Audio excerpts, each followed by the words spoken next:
মহান আল্লাহ বলেন, ইয়া আইয়ুহাল্লাযীনা আমানু কু আনফুসাকুম ওয়া আহলিকুম নারা।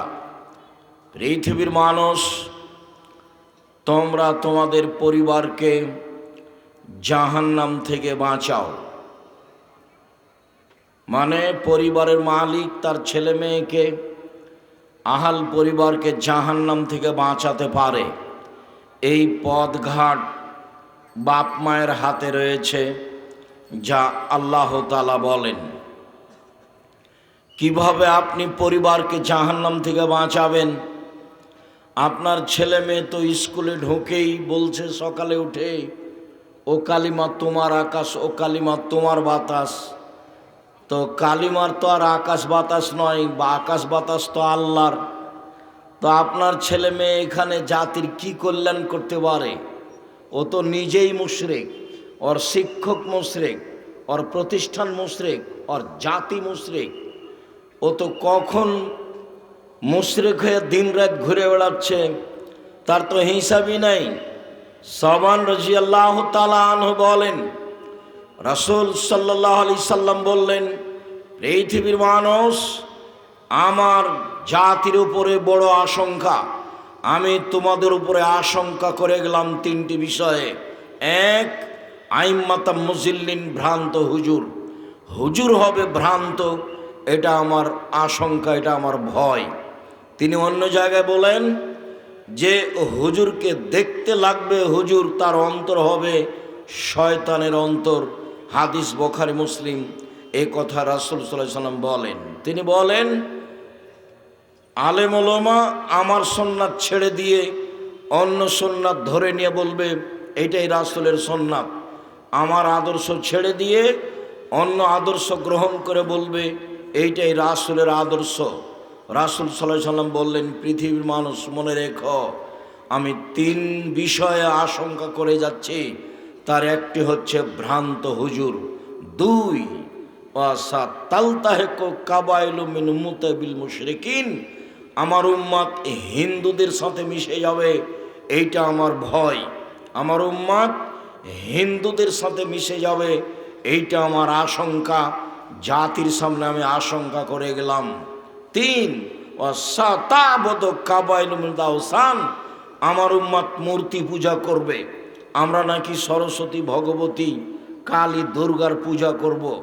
কালিমার আকাশ বলবো, তো কালিমার তো পূজা করাই হলো। কালিমার আকাশ আর বাবার আকাশ, কালিমার কেন আকাশ হবে? ঠাকুর জাতির শত্রু, ঠাকুর মুসলমানের শত্রু, ঠাকুর বিশ্ববিদ্যালয়ের শত্রু, ঠাকুর ভারত, বাংলাদেশ, পাকিস্তান, প্রত্যেকটা মানুষের শত্রু ঠাকুর। যেদিন ভারত, বাংলাদেশ, পাকিস্তানের মুসলমান ইংরেজদের হাতে নির্যাতিত, সেদিন ঠাকুর লন্ডনে মুচ পাকায়। আর ঠাকুরের গান আমার ছেলে মেয়ে বলবে মানে? এত কাপুরুষ হয়ে দুনিয়াতে জন্ম আমরা নিনি, আমার ছেলে মেয়ে ঠাকুরের গান বলে না। আপনার কেন বলে তার জবাব আপনি দিবেন, আমি দিব কেন? ছেলে জন্ম দিয়েছেন, জবাব দিবেন আপনি। মেয়ে জন্ম দিয়েছেন, জবাব দিবেন আপনি। আপনার ছেলে মেয়ে ঘুম থেকে উঠে ঠাকুরের গান বলে, আপনি কি বুঝাতে চাচ্ছেন? ছেলে মেয়ে মানুষ করেছেন জাতির জন্য, না প্রতারক করে মানুষ করেছেন, না ধোঁকাবাজ করে মানুষ করেছেন? আপনার ছেলে যেদিন ক্লাস 10-এ পড়ে, সেদিন আপনি বলেন আমার ছেলের মেধা ভালো, গোল্ডেন পেয়েছে। তারপর যেদিন ইন্টার পাস করলো, বিশ্ববিদ্যালয়ে ভর্তি করবেন আপনি, তাই সাবজেক্ট প্রতি শিক্ষক রেখেছেন, ভালো হলো, বিশ্ববিদ্যালয়ে ভর্তি হলো। তারপরে লন্ডন গেল, বড় ডাক্তার হলো, পিজি হাসপাতালের ডাক্তার হলো, 3 লক্ষ টাকা বেতন। ওই কোম্পানির ওষুধ লেখে, যেই কোম্পানিটাকে টাকা দিয়েছে, বলেন আপনার টাকা পয়সার অবস্থা কি? আপনি জাতির কি করতে পারেন? কি করার মতো ক্ষমতা রয়েছে? আপনার ছেলে মেয়ে মানুষ করার সিদ্ধান্তই ভুল। আপনি জাতির কল্যাণের জন্য ছেলে মেয়ে মানুষ করেন না, জাতিকে পরকালমুখী করতে হবে, এই জন্য আপনি ছেলে মেয়ে মানুষ করেন না। বা আপনার নিজেরই জানা নাই যে কিভাবে ছেলে মেয়ে মানুষ করলে জাতির জন্য হতে পারে। তাই তো আপনাকে দেখলে আমার খুব আফসোস হয়, মাঝে মধ্যে বলি, বুঝেও বুঝে না ওরা, অন্তর আছে বুঝে না, দেখেও দেখে না ওরা, চক্ষু আছে দেখে না, শোনে না ওরা, কান আছে শোনে না। উলায়েকা কাল আনাম, তারা হলো পশু প্রাণীর মতো, তারা গরু ছাগলের মতো, তারা কুকুর শ্রীর মতো, বালহুম আযাল, বরং তার চেয়ে খারাপ। আপনার ছেলে মেয়েকে আল্লাহ তাআলা বলছেন কুকুর শ্রীর মতো, পশু প্রাণীর মতো, গরু ছাগলের মতো। গরু ছাগলের মতো ছেলে মেয়ে মানুষ করে জাতির কি করতে পারেন আপনি? আপনার ছেলে বা কি করেছে? 50 বছর থেকে 100 বছর থেকে আপনার ছেলে, অতীতকে আপনি চ্যালেঞ্জ করেন, দেখেন আপনার ছেলে মেয়ে কি করেছে। ভুল হিসাব। আপনি বলেছেন যার মেধা ভালো গোল্ডেন পেয়েছে, এগুলো আপনার বলা মাত্র। আপনার ছেলে মেয়ে জাতির জন্য মানুষ হয়নি, নিজের জন্য হয়েছে। চোর হয়েছে, ধোঁকাবাজ হয়েছে, প্রতারক হয়েছে, শুধু ধান্দাবাজ, টাকা ইনকাম করার জন্য হয়েছে। জাতির কল্যাণ আপনার জানা নেই, আপনার ছেলের জানা নাই, আপনার মেয়ের জানা নাই। কি বুঝবেন আপনি যে জাতির কল্যাণ কাকে বলে? যেহেতু ছেলে মেয়েকে কি শেখাতে হবে, কি বুঝাতে হবে, কি পড়াতে হবে, এইটুকু আপনি হিসাব করতে পারেননি। মহান আল্লাহ বলেন, ইয়া আইয়ুহাল্লাযীনা আমানু, হে বিশ্বাসীগণ, কু আনফুসাকুম ওয়া আহলিকুম নারা, তোমরা তোমাদের পরিবারকে জাহান্নাম থেকে বাঁচাও। কি করলে আমরা পরিবারকে জাহান্নাম থেকে বাঁচাতে পারি? চলেন ধারাবাহিকভাবে দু একটি নিয়ম কানুন পেশ করি। লোকমান হাকিম তার ছেলেকে বলেন, বুনাইয়া, ও আমার আদরের ছেলে, লা তুশরিক বিল্লাহ, আল্লাহর সাথে বিন্দুমাত্র শরিক করো না। ইন্নাশ শিরকা লাযুলমুন আযীম, শিরক হচ্ছে সবচেয়ে বড় পাপ। লোকমান হাকিম তার ছেলেকে, পরিবারকে জাহান্নাম থেকে বাঁচানোর জন্য শিরক করতে নিষেধ করছে। আর বাংলাদেশের মাটিতে ক্লাস আরম্ভই হয় শিরক দিয়ে। তাহলে আপনি আপনার ছেলে মেয়েকে কি দিয়ে জাহান্নাম থেকে বাঁচাবেন? শুনুন, পাপের জগতে সবচেয়ে বড় পাপ হলো শিরক। আবু হুরায়রা রাদিয়াল্লাহু তাআলা আনহু বলেন, রাসূল সাল্লাল্লাহু আলাইহি সাল্লাম বলেছেন, আকবারুল কাবায়রা সালাসা, সবচেয়ে বড় পাপ তিনটি। তার 1 নম্বর পাপ হচ্ছে আল ইশরাকু বিল্লাহ, আল্লাহর সাথে শিরক করা। 2 নম্বর পাপ হচ্ছে উকুকুল ওয়ালিদাইন, পিতামাতার অবাধ্য চলা। 3য় পাপ হচ্ছে শাহাদাতু জুরে, মিথ্যা সাক্ষী দেওয়া। কত মানুষ নরসিংদী জেলে 15-20 বছর থেকে আছে, নিজেই জানে না আমি কেন জেলে। জজ জানে না ঘটনা কি, উকিল জানে না ঘটনা কি, সাক্ষী জানে না ঘটনা কি। সাক্ষীকে বলেছে 50,000 টাকা দিব তোমাকে, অমুককে তুমি মেরে আসো, বাস অমুকের ব্যাপারে তুমি বিরুদ্ধে সাক্ষী দিবা। ও তখন বলছে আমি 2 চোখে তাকে মারতে দেখেছি, অথচ যার ব্যাপারে বলছে সেদিন সে নরসিংদীতে ছিল না। তাহলে সাক্ষী জানে না ঘটনা কি, উকিল জানে না ঘটনা কি, জজ জানে না ঘটনা কি, যে সাজিয়েছে সেই মাত্র জানে। সেই জাতিকে আপনি কিভাবে মানুষ করতে পারেন? বলছিলাম পৃথিবীর 3য় মহাপাপ হচ্ছে মিথ্যা সাক্ষী দেওয়া।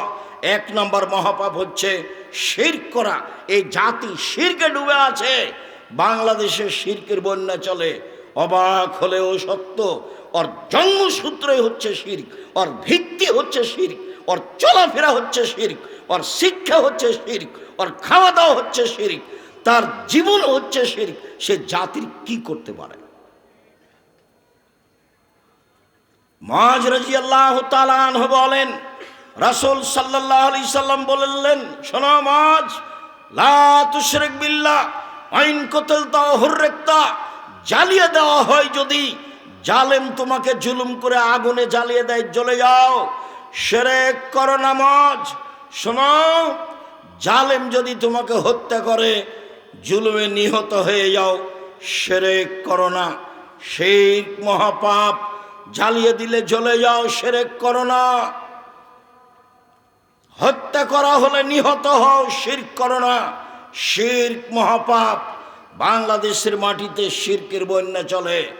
রাসূল সাল্লাল্লাহু আলাইহি সাল্লামকে জিজ্ঞাসা করা হলো, আইয়ুদ্দামে আকবার, সবচেয়ে বড় পাপ কোনটি?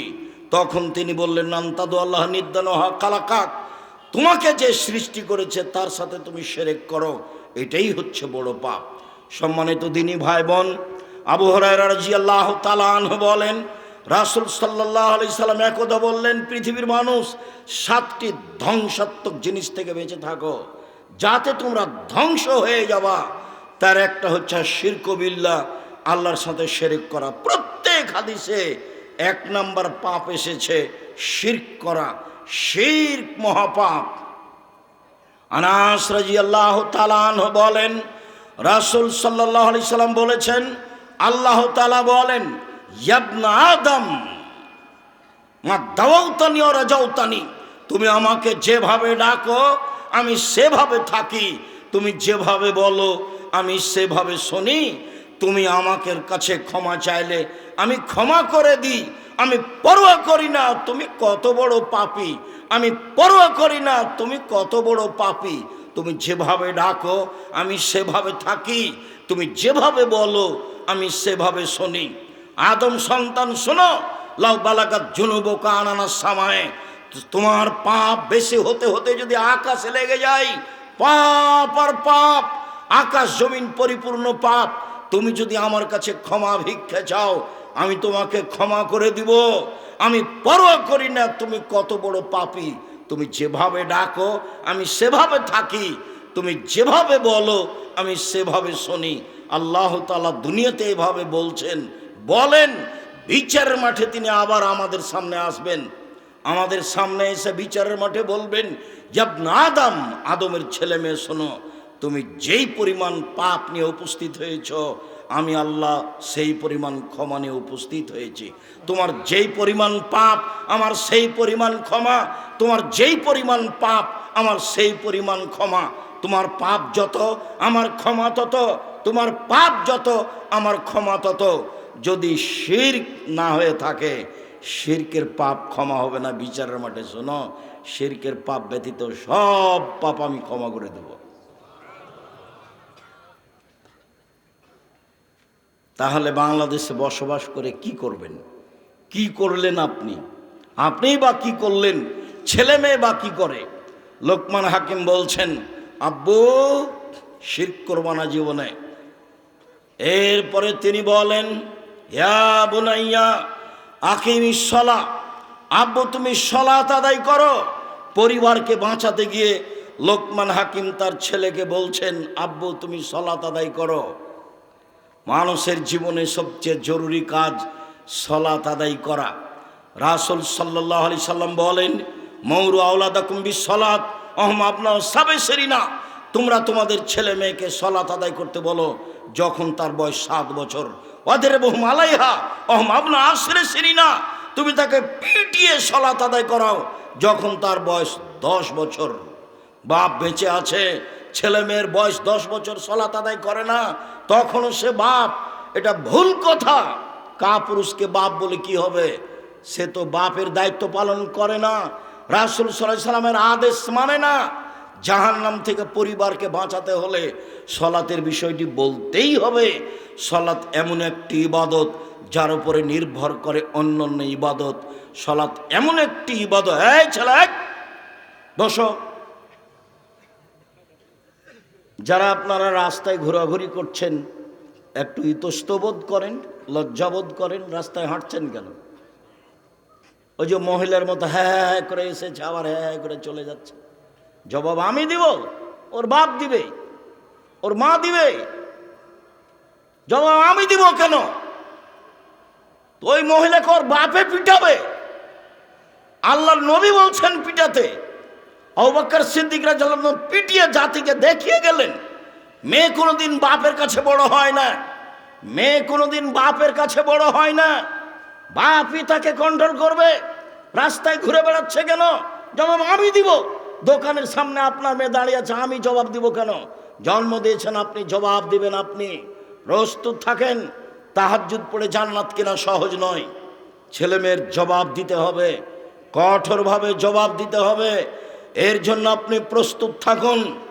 একাধিক হাদিস রাসূল সাল্লাল্লাহু আলাইহি সাল্লাম বলছেন, লা তারফা আসাকা আদাবান মিন আহলিক, পরিবারের উপর থেকে শিষ্টাচারের লাঠি উঠিয়ে দিয়ে নেওয়া, প্রয়োজনে পিটিয়ে পরিবারকে শিষ্টাচার শেখাতে হবে। রাসূল সাল্লাল্লাহু আলাইহি সাল্লাম বলছেন, আল্লেক আসাকা আলা বাব, তোমার দরজায় লাঠিটা ঝুলিয়ে রাখো। লাঠি প্রমাণ করে ছেলে মেয়েকে কন্ট্রোল করতে হবে। রাসূল সাল্লাল্লাহু আলাইহি সাল্লাম বলেন লাঠি দিয়ে পরিবারকে কন্ট্রোল করতে হবে। সম্মানিত দিনী ভাই বোন, বুখারী মুসলিমের একটা হাদিস মধ্যখানে বলে আপনার জন্য আমি সামনের দিকে আগিয়ে যাই। জরুরি বাপই পরিবারকে কন্ট্রোল করবে। 7 ছেলের মা হয়ে গেল, মেয়ে কোনোদিন বাপের কাছে বড় হয় না, ওকে বাপই পিটাতে পারে। আয়েশা রাদিয়াল্লাহু তাআলা আনহা বলেন একদা আমরা সফর থেকে আসছিলাম, হঠাৎ করে আমার গলার হার হারিয়ে গেল, খুঁজে পাই না, আমরা সেখান থেকে যেতেও পারি না, পানি নেই, অজু করতে পারি না, সালাত আদায় করতে পারি না। জনগণ আটকা পড়ে গেল, বড় বিপদে পড়ল। জনগণ আমার আব্বাকে গিয়ে বলল আপনি জানেন আপনার মেয়ে কি ঘটিয়েছে? আবু বকর সিদ্দিক রাদিয়াল্লাহু তাআলা বলেন কি হয়েছে? আরে আপনার মেয়ে তো গলার হার হারিয়েছে, খুঁজে পাওয়া যায় না, যেতেও পারি না, এখানে পানিও নেই, অজুও করতে পারি না, সালাত আদায় করতে পারি না। আয়েশা রাদিয়াল্লাহু তাআলা আনহা বলেন আবু বকর সিদ্দিক আমার নিকটে আসলেন, ওয়াল্লাকা জানি লাকসাতান শাদীদা, আমার কোমরের উপরে খুব জোরে মারলেন, এত জোরে মারলেন ওই সময় আমার স্বামী আমার উরু রানের উপরে মাথা দিয়ে ঘুমিয়েছিলেন। তিনি যদি আমার উরু রানের উপরে মাথা দিয়ে না ঘুমাতেন তাহলে আবু বকর সিদ্দিকের মায়ের কারণে আমি দূরে সরে যেতাম। তিনি এত জোরে মারলেন। 1 মিনিট, এই কথাটা স্পষ্ট করার পূর্বে একটু কথা বলি। সম্মানিত দিনী ভাই বোন, এটা সৌদি আরব, যার কারণে এটা সহজ। আমাদের দেশে যদি দেখে শ্বশুর যে জামাই মেয়ের উরু রানের উপরে মাথা দিয়ে ঘুমিয়ে আছে, তাহলে শ্বশুর ওইদিকে গিয়ে পাল্টা এভাবে ঘুরবে, এইভাবে ঘুরবে। সেটা তো তিনি করলেন না, এই অবস্থায় তিনি মেরে দিলেন। পৃথিবীর সবচেয়ে বড় মানুষে মারলেন। পৃথিবীর ইতিহাসে নবী রাসূল ব্যতীত সবচেয়ে দামি মানুষ হচ্ছেন আবু বকর সিদ্দিক রাদিয়াল্লাহু তাআলা আনহু। পৃথিবীর সবচেয়ে বড় মহিলাকে মারলেন। পৃথিবীর ইতিহাসে সবচেয়ে বড় মানুষ হচ্ছেন মহিলা হিসাবে আয়েশা রাদিয়াল্লাহু তাআলা আনহা। পৃথিবীর সবচেয়ে বড় মানুষের সামনে মারলেন। মুহাম্মদ সাল্লাল্লাহু আলাইহি সাল্লাম নবী রাসূল নির্বিশেষে সবার চেয়ে দামি মানুষ মুহাম্মদ সাল্লাল্লাহু আলাইহি সাল্লাম। সবচেয়ে বড় মানুষে মারলেন আবু বকর সিদ্দিক রাদিয়াল্লাহু তাআলা আনহু মারলেন। সবচেয়ে বড় মহিলাকে মারলেন আয়েশা রাদিয়াল্লাহু তাআলা আনহাকে মারলেন। সবচেয়ে বড় মানুষের সামনে মারলেন মুহাম্মদ সাল্লাল্লাহু আলাইহি সাল্লামের সামনে মারলেন, জামাইয়ের সামনে মারলেন, বিবাহদারী মেয়েকে মারলেন, পূর্ণ যুবতী মেয়েকে মারলেন, হাত দিয়ে বাঁধলেন, খোলা মাঠে মারলেন, 1400 মানুষের সামনে মারলেন। পৃথিবীর সবচেয়ে বড় মানুষে মারলেন, পৃথিবীর সবচেয়ে বড় মহিলাকে মারলেন, পৃথিবীর সবচেয়ে বড় মানুষের সামনে মারলেন, বিবাহদারী মেয়েকে মারলেন, পূর্ণ যুবতী মেয়েকে মারলেন, জামাইয়ের সামনে মারলেন, হাত দিয়ে মারলেন, খোলা মাঠে মারলেন, 1400 মানুষের সামনে মারলেন। এত বড় বাপে এত বড় বেটিকে এত বড় মানুষের সামনে মেরে দিলেন। ভুল, কোথায় হারটা হারিয়ে গেছে খেয়াল করেননি, সেই জন্য মেরে দিলেন। আর আপনার মেয়ে ঢং ঢং করে রাস্তায় হাঁটছে আর দোকানপাটে বসে থাকছে আর জিনিস কিনছে, এইটা আপনি সহ্য করেন কিভাবে? আপনি তাকে একটা ধমকও দিতে পারেন না, আপনি আবার বাপ। ছি, ফু। কে বলেছে আপনি বাপ? আমি তো বলিনি, আমি বলিনি কোনোদিন। হাদিস বুখারী মুসলিম। ধর্ম বিক্রি করতে আসেনি। জাতির যদি রাস্তাঘাট করে দিতে না পারি, জাতির যদি স্কুল কলেজ করে দিতে না পারি, জাতিকে চূড়ান্ত সঠিক ধর্ম দিতে পারবো ইনশাআল্লাহ। ধর্মের ব্যাপারে জাতিকে ফাঁকি দিয়ে পরকাল হারাতে রাজি নই। সালাত এমন একটি ইবাদত যার উপরে নির্ভর করে অন্যান্য ইবাদত। সালাত এমন একটি ইবাদত যার উপরে নির্ভর করে অন্যান্য ইবাদত। সালাত যদি থাকে তাহলে বাকি ইবাদত টিকবে। সালাত যদি বিচারের মাঠে না থাকে তাহলে বাকি ইবাদত কেটে দেওয়া হবে, বাতিল বলে গণ্য হবে। তাই বলেছি অজু করে সালাত আদায় করতে হয়, পানি নেই, তায়াম্মুম করে সালাত আদায় করতে হবে। মাটি নেই, বিনা অজুতে বিনা তায়াম্মুমে সালাত আদায় করতে হবে। কেবলার দিকে মুখ করে সালাত আদায় করতে হয়। কেবলা বোঝা যায় না, কেবলা ছাড়াই সালাত আদায় করতে হবে। দাঁড়িয়ে সালাত আদায় করতে হয়। দাঁড়িয়ে থাকা যায় না, বসে থেকে সালাত আদায় করতে হবে। বসে থাকা যায় না, শুয়ে থেকে সালাত আদায় করতে হবে। পরিষ্কার কাপড় পরে সালাত আদায় করতে হয়। পরিষ্কার কাপড় নেই, যেই কাপড়ে পেশাব পায়খানা লেগে আছে সেই কাপড় পরেই সালাত আদায় করতে হবে। পরিষ্কার অপরিষ্কার কোনো কাপড়ই নেই, আপনি কারণবশত উলঙ্গ হয়ে আছেন, সালাতের নামাজের টাইম হয়ে গেছে, এই অবস্থাতেই সালাত আদায় করতে হবে, করতেই হবে। পৃথিবীর এক ব্যতিক্রম ইবাদত যা মানুষের সাথে কোনোদিন আপোষ করে না। হজ আপোষ করে। এবছর হজ করলেন না, বলেন সামনে বছর করব, করেন, কোনো সমস্যা নেই। জাকাত এখন দিবেন না, 1 মাস আগে দিয়ে দেন, দেন। 20 দিন 1 মাস পরে দেন, দেন। আপোষ আছে, দিলে কোনো সমস্যা নেই। রমজান মাসে আপনি অসুস্থ, সিয়াম থাকিয়েন না, পরে সিয়াম থাকেন, তাহলে রমজান মাসের মতো ফরজ সিয়ামে আপোষ চলে, হজে আপোষ চলে, জাকাতে আপোষ চলে। সালাত এমন একটা ব্যতিক্রম ইবাদত যার সাথে কোনো আপোষ নেই। গাড়িতে উঠে আছেন, ঠেল মানে না, শিকল ধরে আছেন, নামাজের টাইম পার হয়ে যাচ্ছে, এই দাঁড়ানো অবস্থায় শিকল ধরেই সালাত আদায় করতে হবে, করতেই হবে। যুদ্ধের সময় সাহাবীগণ সালাত আদায় করছেন, যেইভাবে দৌড়াচ্ছেন, টাইম হয়েছে ওইভাবেই সালাত আদায় করছে। আব্বু সালাত আদায় করো। মানুষের জীবনে দ্বিতীয় জরুরি কাজ সালাত আদায় করা। এরপরে তিনি বলছেন ওয়া'মুর বিল মারুফ ওয়ানহা আনিল মুনকার। আব্বু মানুষকে ভালো কাজের আদেশ করো, মন্দ কাজের নিষেধ করো। আপনার ছেলে মেয়েকে কি শিখালেন? আমি তো আপনার অবস্থা বহুবার নকল করেছি। আপনার ছেলে মেয়ের আপনাকে দুইজনকে দেখে মনে হয় যে এরা চাঁপাই নবাবগঞ্জের ভাষা, আমও গেল, ছালাও গেল, কাঁদতে কাঁদতে 2 চোখও গেল। আপনাদের বাপ বেটার অবস্থা দেখে আমাকে মনে হয় ওই যে আগে পড়েছিলেন, মাঝি চাঁদ কেন বাড়ে কমে রে, আমি কি এসব জানি, তোর জীবন চারায় নাই মিছে। মাঝি এ জানিস, আমি কি ওসব বুঝি, দেখি তোর জীবন আটা নাই মিছে।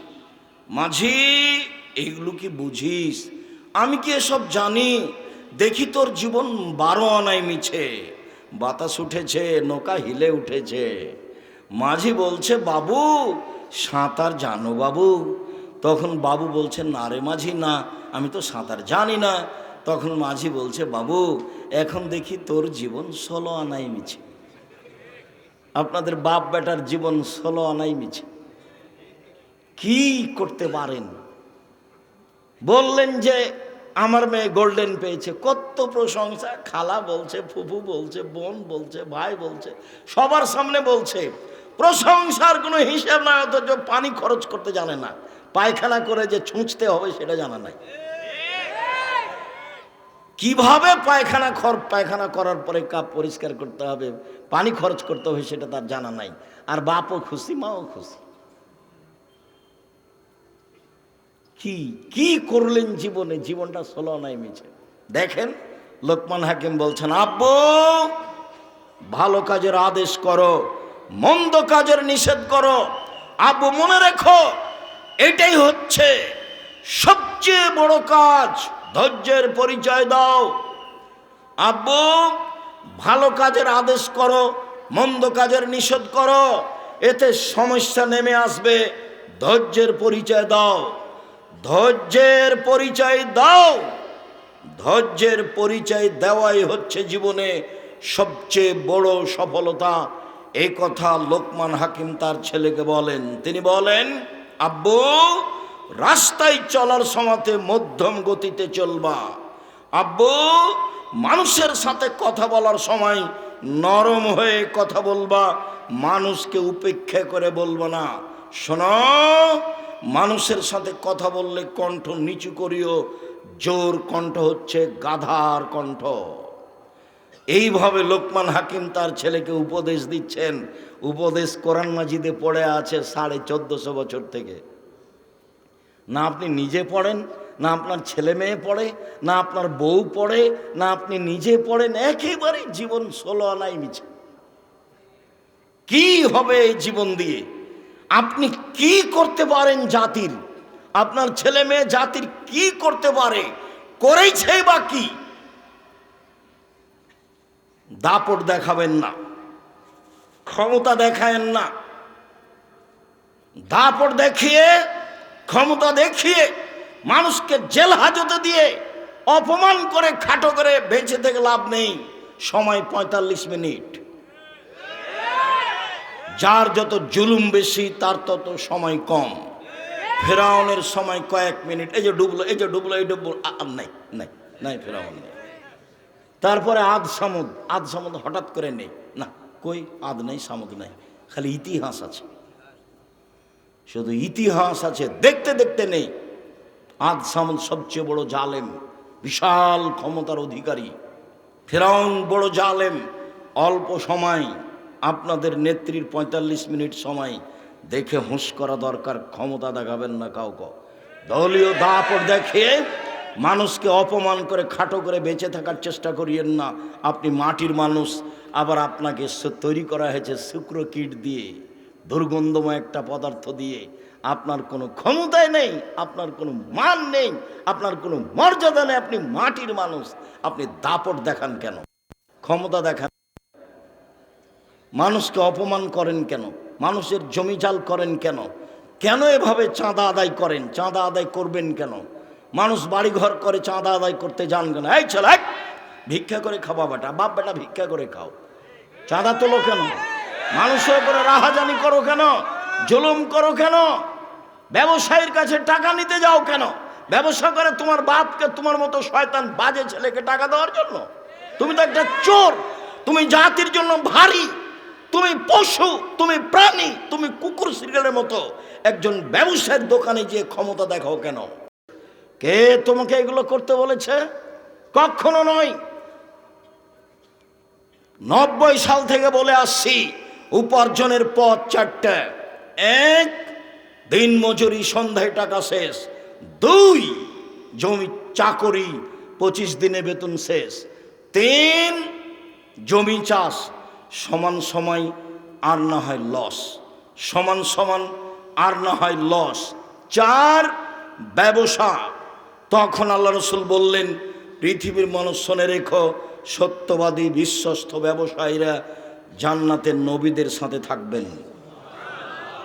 নবীদের সাথে সহজেই থাকা যায় না।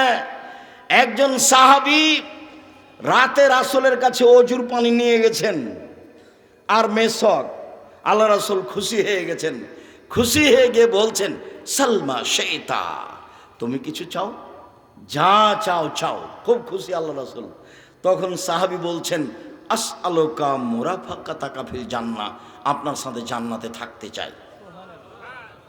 তখন আল্লাহ রসুল বলছেন, আওয়া গায়রা জালেক, না না না না না না, এটা নয়, এটা নয়, অন্য কিছু চাও, অন্য কিছু চাও। তখন সাহাবী বলছেন, হুয়া দাকা, ওটাই চাই, আপনার সাথে জান্নাতে থাকতে চাই। তখন আল্লাহ রসুল বলছেন, শোনো, আইন্নি বেকাসরাতি সুজুদ আলা নাফসিক, বেশি বেশি রাতে সালাত আদায় করে আমাকে সাহায্য করো, আমি কাউকে সাথে জান্নাতে নিয়ে থাকতে পারবো না, আমাকে সাহায্য করো। কি? তাহাজ্জুদ পড়ো, তাহলে আমি চেষ্টা করব তোমাকে সাথে নিয়ে থাকার। তাহাজ্জুদ ছাড়া মুখের ওপরে একজন খাদেম রাসূলের সাথে থাকতে চাইলেন, আল্লাহ রাসূল তা গ্রহণ করলেন না, না করে দিলেন। আর সত্যবাদী ব্যবসায়ী নবীগণের সাথে থাকবেন জান্নাতে, এই কথা মুহাম্মদ সাল্লাল্লাহু আলাইহি সাল্লাম বলেন। শুধু তিনি বলেননি মুহাম্মাদের সাথে থাকবেন, তিনি বলেছেন সত্যবাদী বিশ্বস্ত ব্যবসায়ী ইব্রাহিম আলাইহিস সালামের সাথে থাকবেন, নূহ আলাইহিস সালামের সাথে থাকবেন, ঈসা মুসার সাথে থাকবেন, সকল নবীদের সাথে থাকবেন। সত্যবাদী সমাজে যারা, তাদের সাথে থাকবেন। শহীদ সমাজে যারা, তাদের সাথে থাকবেন। ব্যবসা কি জিনিস? জুয়ার চুরি করো কেন? চাঁদা উঠাও কেন? যারা আমার সামনে আছো, অনলাইনে পৃথিবীর যেখানে যারা আছে, এই বক্তব্য যেখানে যখন যে শুনবে, সকল দিনী ভাই বোনকে বলছি, জুয়াচুরি থেকে বেঁচে থাকো, জুলুম থেকে বেঁচে থাকো, চাঁদাবাজি থেকে বেঁচে থাকো, ভিক্ষা করে খাও। মানুষকে দাপট দেখিয়ে চাঁদা উঠাও কেন? কেন উঠাবা? ব্যবসায়ীর রাস্তা ধরতে হবে কেন তোমাকে? বৃত্তশালীর বাড়িতে গিয়ে তোমাকে আক্রমণ করতে হবে কেন? তুমি হায়ানা, তুমি কুকুর, তুমি শৃগাল, তুমি বাঘ ভাল্লুক, তুমি পশু প্রাণী। ভিক্ষা করে খাও বেটা, ভিক্ষা করে খাও। উপার্জনের শেষ পথ এক দিন মজুরি, 2 চাকরি, 3 জমি চাষ, 4 ব্যবসা, 5 ভিক্ষা। ভিক্ষা করে খাও, শেষ পথ। চাঁদা উঠাও কেন? চাঁদাবাজি করো কেন? কাজ পাও না? ভিক্ষা করো। ট্রেন স্টেশন আছে, বাস টার্মিনাল আছে, ও তো এতে চলে যাও, কমলাপুরে চলে যাবা সকালে, সারাদিন বাপ বেটা ভিক্ষা চাইবে, এইভাবে মানুষে দিবে কেন? তুমি জুলুম করো মানুষের উপরে। কি বুঝাতে চাও তুমি যে ওরা খেয়েছে 15 বছর, আমরা খাবো না? এ তোমার কোন স্বভাব? বেয়াদব, ফেজলামি করো। মানুষের টাকা এভাবে জোর করে জুলুম করে খাবা? তুমি জাতির জন্য বোঝা। তোমার বাপের তোমাকে মানুষ করাই ভুল হয়েছে। তোমার বাপের তোমাকে এইভাবে বড় করাই ভুল হয়েছে। তোমার বাপই দোষী। তোমার বাপ তো তোমাকে কিছু শিখাতে পারেনি। বাপ বেটা পশু প্রাণীর মতো হয়ে গেছে। নইলে এমন হলো কেন? বুঝেও বুঝে না ওরা, অন্তর আছে বুঝে না, দেখেও দেখে না ওরা, চক্ষু আছে দেখে না, শোনেও শোনে না ওরা, কান আছে শোনে না। উলায়েকা কালা আনাম, তারা পশু প্রাণীর মতো, তারা গরু ছাগলের মতো, তারা কুকুর শ্রীর মতো, বালু মাজাল বরং তার চেয়ে খারাপ। শোনন সম্মানিত দিনী ভাই বোন, রাসূল সাল্লাল্লাহু আলাইহি সাল্লাম বলেন, মান ওয়ালাদালাহু ওয়ালাদুন ফাল ইহসান ইসমাহু, ছেলে মেয়ে লালন পালন করতে হবে আদর্শ পরিবার। ছেলে জন্ম নিলে একটা সুন্দর নাম রাখতে হবে, এটা বাপের জিম্মেদারি। নামটাই খারাপ। নাম এত বড় কেন? 14 লাইনে কেন? পীর নাকি? একবারে বলতে বলতে বলছে গাউসে আজম, তার বলছে অমুক বড় পীর। এ কি? ওই পীরও জানে না ঘটনা কি। যেই পীরের সাথে লম্বা নাম লাগানো আছে, ও পীরও জানে না ঘটনা কি। সব শয়তানি। তো তোমার বাপ তোমার নামটা কি রাখতে হবে এটাই তো তোমার বাপ জানে না, তোমার মাও জানে না। দুইজনের জীবনই গরু ছাগলের মতো। তুমি কষ্ট নিও না। তোমার মা কোনো কাজ জানে এটা আমার বিশ্বাস হয় না। দরজাটা বন্ধ করতে জানে না তোমার মা, জ্বালানিটা বন্ধ করতে জানে না তোমার মা। তোমার মা তোমার ছোট ভাইকে দুধ খাওয়াতে জানে না। কোনো একটা কাজ তোমার মা পারে এটা আমার বিশ্বাস আসে না। দেখো না তুমি, রাসূল সাল্লাল্লাহু আলাইহি সাল্লাম বলছেন, পৃথিবীর মানুষ শোনো, ছেলে মেয়ে জন্ম নিলে তাকে তার একটা সুন্দর নাম রাখতে হবে। 7 দিনের দিন নাম রাখতে হবে, মাথা নেড়ে করতে হবে, ছাগল জবে করতে হবে, যার নাম আকিকা। আকিকার সাথে কুরবানির কোনো সম্পর্ক নেই। আকিকার সাথে কুরবানির কোনো সম্পর্ক নেই। আকিকা প্রয়োজনে ভিক্ষা করে দিতে হবে, আকিকা দিতেই হবে। ওর এটা বাপের জিম্মেদারি। ছেলে হলে 2টা, মেয়ে হলে একটা। 7 দিনের দিনই দিতে হবে। 14 দিনে আকিকা চলে না, 21 দিনে আকিকা চলে না, জীবনে একদিন আকিকা চলে না। 7 দিনের আগে বাচ্চা মারা গেলে আকিকা চলে না। ভুল হিসাব। গরু দিয়ে আকিকা চলে না, উট দিয়ে আকিকা চলে না।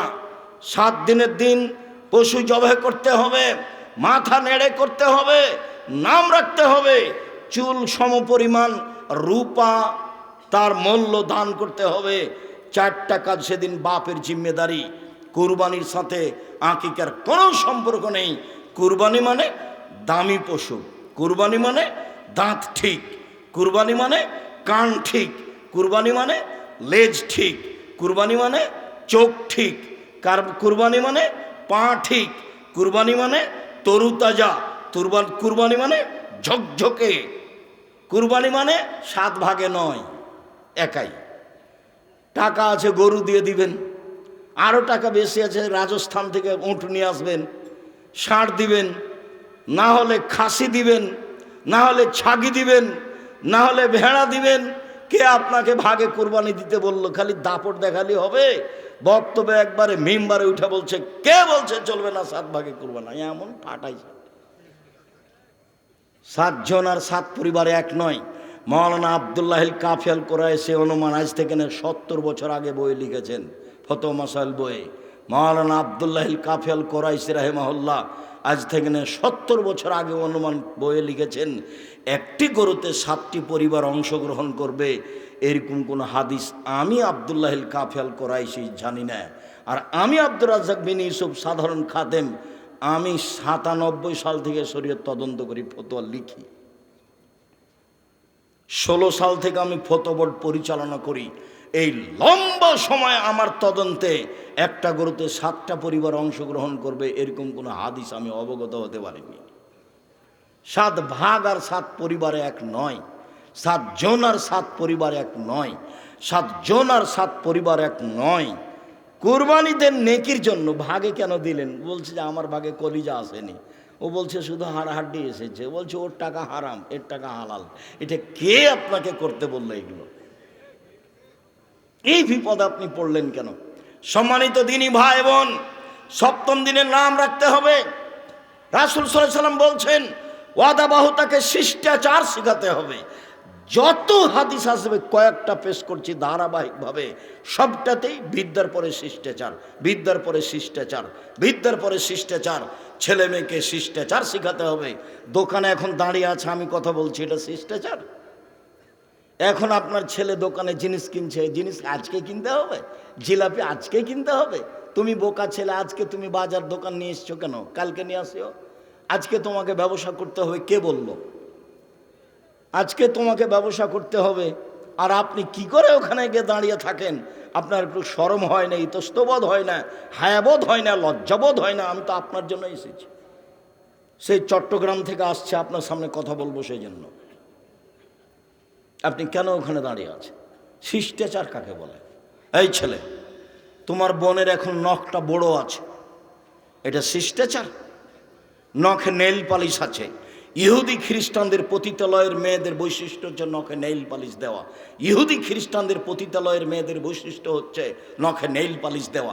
ইহুদি খ্রিস্টানদের পতিতালয়ের মেয়েদের বৈশিষ্ট্য হচ্ছে নখে নেইল পালিশ দেওয়া। বলো এটা কোন শিষ্টাচার?